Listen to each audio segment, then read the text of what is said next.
parece que o Malafaia quer que o Bolsonaro realmente seja preso para que ele seja o herdeiro do espólio político do Bolsonaro. Eu já citei para vocês que eu não vejo o Malafaia na política, por exemplo, ocupando o cargo de prefeito, vereador ou deputado. Eu acho que a ambição dele é tentar concorrer ao cargo de senador da República, de governador do estado do Rio de Janeiro, ou um cargo de presidente ou vice-presidente da República. Quem segue política há um certo tempo vai lembrar que o Bolsonaro chegou ali a cogitar a possibilidade entre 2021 e 2022 de o Malafaia ser seu vice. Tanto que nos bastidores do Palácio do Planalto e nos bastidores da política em Brasília, muitas pessoas chamavam o Malafaia de vice-presidente.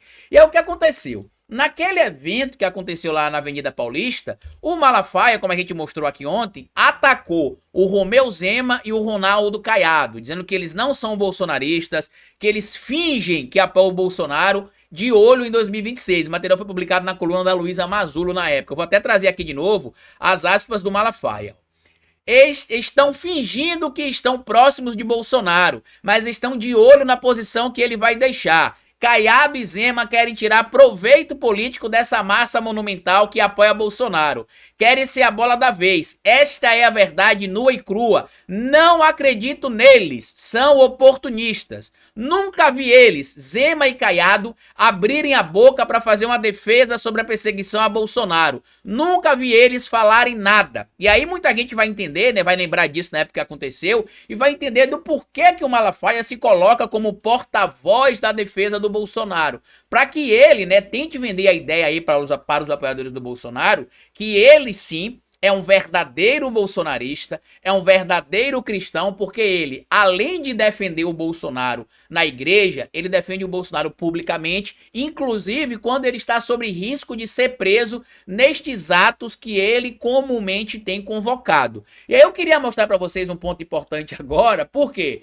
Porque desta vez o Malafaia, dando uma entrevista ali para o Paulo Capelli do portal Metrópolis, diz que desconfia que Tarcísio quer Bolsonaro inelegível. Detalhe, o Bolsonaro já está inelegível, não terá sua inelegibilidade revertida em hipótese alguma, porque não existe nenhum tipo de possibilidade legal para essa reversão, porque a robustez, a quantidade de material que se tem comprometendo o Bolsonaro é muito elevada, então isso não teria um motivo plausível para que ele não tivesse ali a sua inelegibilidade mantida. Já foi confirmada no TSE, inclusive ele está recorrendo ao STF, e o STF não tem como hábito reverter decisões do TSE, e muito menos este caso do Bolsonaro, que se tem robustez de prova. Tanto no caso daquela reunião com embaixadores, que foi uma denúncia feita pelo PDT, quanto no caso da utilização do dinheiro público, da máquina pública, para poder promover a campanha dele e do vice-presidente, naquele momento, a candidato a vice-presidente, o Braga Neto, no 7 de setembro de 2022, que foi formalizada a denúncia pela senadora Soraya Tronic. E aí, nesta entrevista que ele deu para o Paulo Capelli, ele diz o seguinte: Malafaia ataca Tarcísio e diz o seguinte: desconfio que quer Bolsonaro inelegível. Ultra aliado de Bolsonaro, Silas Malafaia critica a suposta proximidade de Tarcísio com Alexandre de Moraes e diz desconfiar do governador. Detalhe, no universo bolsonarista, a alegação de que a proximidade do Tarcísio com o ministro Alexandre de Moraes teria acontecido para que o Moraes conseguisse livrar o Sérgio Moro da inelegibilidade, que inclusive era um pedido do Bolsonaro, e também para tentar ajudar o senador Jorge Seif, que também está em vias de tornar-se inelegível. Então eles têm de cuidar ali de que narrativa eles querem seguir. Para mim, a narrativa do Malafaia é uma narrativa pessoal. Ele está atacando esses indivíduos porque ele se vende como porta-voz do Bolsonaro, como defensor do Bolsonaro, como verdadeiro bolsonarista. E até outrora ele defendia o Tarcísio dizendo que o único governador que ficou do lado dele lá no Palanque no dia 25 de fevereiro foi Tarcísio, que Zema, que Jorginho Melo, que não sei quem. Citou vários nomes e saíram correndo, tá? Deixaram ele lá sozinho para não terem complicações judiciais com os ataques que ele estava fazendo ao STF, ao ministro Alexandre de Moraes. E aí o que é que ele teria dito, tá? Nessa entrevista, ele teria dito o seguinte: ó, o incômodo se dá pela suposta aproximação de Tarcísio com figuras rechaçadas por Bolsonaro, como o ministro do STF, Alexandre de Moraes, e o apresentador Luciano Huck. Quem é amigo do meu amigo não é, disparou Malafaia, e ainda criticou o Tarcísio por estar elogiando o ministro da Fazenda, Fernando Haddad, com quem renegocia a dívida do estado de São Paulo com a União. E aí segue aqui também. O líder religioso diz acreditar que Tarcísio de Freitas tenta se apresentar como um bolsonarista moderado. E na verdade não é ele que tenta se apresentar meramente como um bolsonarista moderado. O acordo que aparentemente foi feito aí com os veículos da grande mídia para apoiar o Tarcísio é que a imagem dele seja vendida como um bolsonarista moderado. É assim que o Globo fez, foi assim que a Folha de São Paulo fez e é assim que tantos outros veículos têm tentado fazer junto com influenciadores de política na internet também, tá?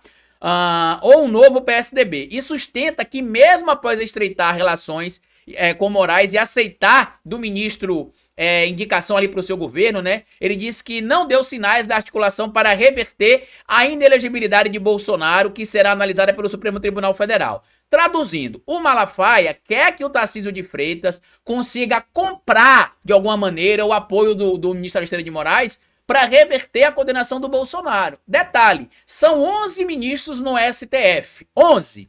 Não é só o ministro Alexandre de Moraes. Você tem ali, por exemplo, uma decisão firme para manter a inelegibilidade do Bolsonaro, do Flávio Dino, do ministro Zanin, do ministro Gilmar Mendes, da ministra Carmen Lúcia, do ministro Barroso, do próprio ministro Alexandre de Moraes, além também ali de você ter, né, o ministro Fachin e outros ministros que compõem a Suprema Corte ali, decidindo sobre a possibilidade ali do Bolsonaro estar inelegível ou não, e como eu disse, por característica, o STF não tende a revisar decisões tomadas pelo TSE. Né? Eles não têm o hábito de agir ali de forma revisora, eles normalmente mantêm as decisões do TSE. E aí ele traz aqui, né, outro ponto que chama bastante atenção, que são os ataques ali ao próprio Luciano Huck, tá? Com quem o Tarcísio almoçou, jantou alguns dias atrás, junto inclusive com o Campos Neto e com outras figuras ligadas à extrema-direita, e diz inclusive o seguinte, ó, olha o que ele diz aqui, ó, não tem só Tarcísio,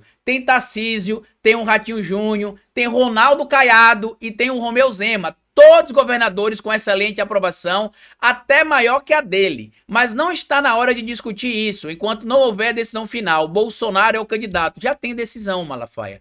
O Bolsonaro está inelegível.